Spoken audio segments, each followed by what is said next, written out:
Nkwanirizaako nate omulabi wa Soul TV ku Munyo Live olwaleero ennaku z'omwezi 18 omwezi ogw'omukaaga mwaka gwa 2023 kulikayo wenna asobodde okugenda mu nsinzizo olunaku olwaleero. Nze Muhammad Wamala Omunyo Live dakika ziringa 10 ezibulayo kutuuka ku ssaawa emu ey'akawungeezi ende munnange Rosette Kalungi ku lwa bannaffe abasomozi bamukuwulira tugenda kutambuza era nga tugenda kutandika olwaleero.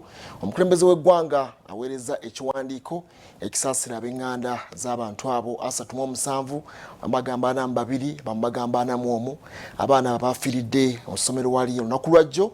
Omukulembeze w'eggwanga agumizza eggwanga ku bulumbaganyo obwo era n'abaako okusaasira kwawaddeyo n'okuwogumya eggwanga ti buli kimu kijja kukoleka era enteekateeka yasujja tejja kubanga ewummuziba. Tugenda bbira bibyo gye bujja katono ne tugenda kutandikira mu bitundu ate ebyebusi eyo waliyo okwemulugunya ku mirimu.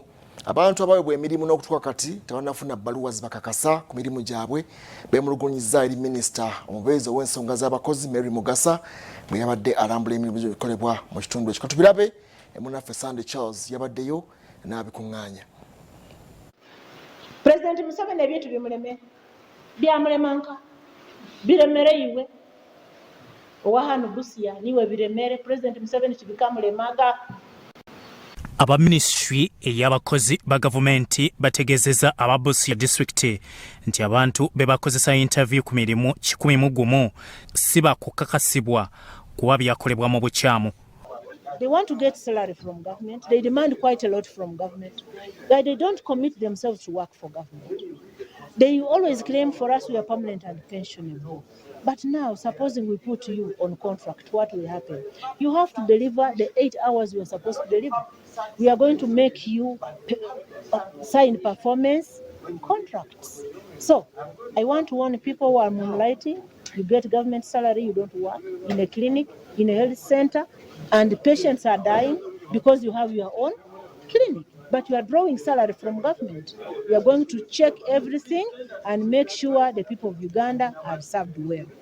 Olukiiko olugaba emirimu olwa Busia District Service Commission lwalanga emirimu egiwerako mu town council empya omwaka oguwedde naye be baawa tebafunanga bbaluwa zibakakasa. Ministry of Public Service issued a circular to entire service whereby we are saying a district that has advertised should not shortlist.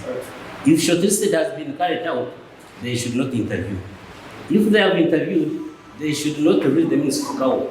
If the minutes have been sent to CAO, CAO should not implement.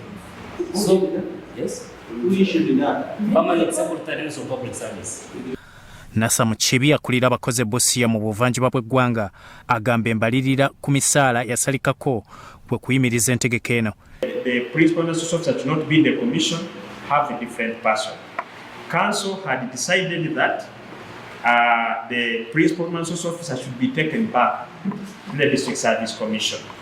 Now, basing on that statement that the commission was not doing its work, I decided to make a bold decision and pick the one who was heading human resource in CAO's office.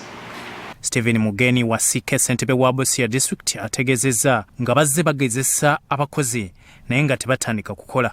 Now where we have such a scenario where it was just the interviewing process which was halted after they had been invited in an advert, and when the money is there, must that wait for next financial year?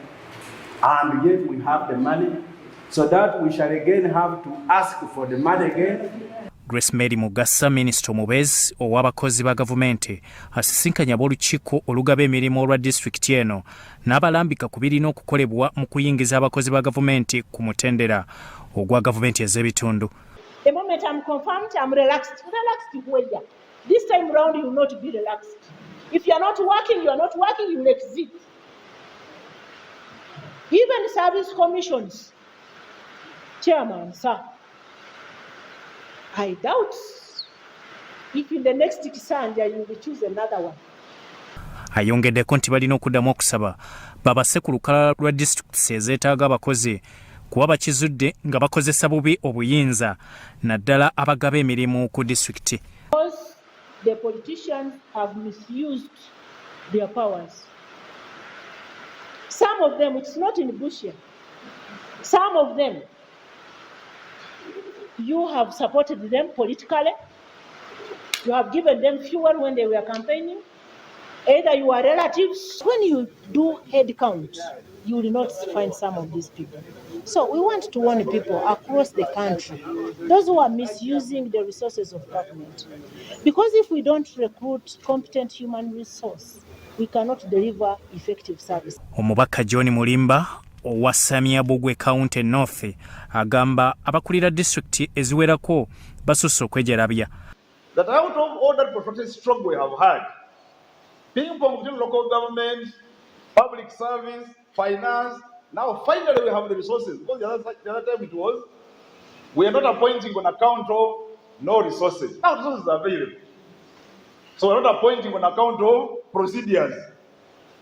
Ate yo omubaka Nyangweso Dennis owa Samiabugwe Central yewunyeza engeri abaddukanya district bwe balemererwa okuwaayo olukalala lw'abakozi be bawandiisizza ssente obuwumbi 4.5 ne baziza mu kittavu ky'eggwanga nga za misaala.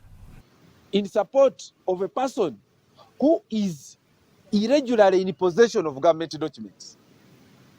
This is a matter of IGG, this is a matter of anti-corruption to come in and help the district, because we have been crying all along that the district service commissions are either under influence or they are just incompetent to handle the mandate they have been given. Has not yet come to Cow's office.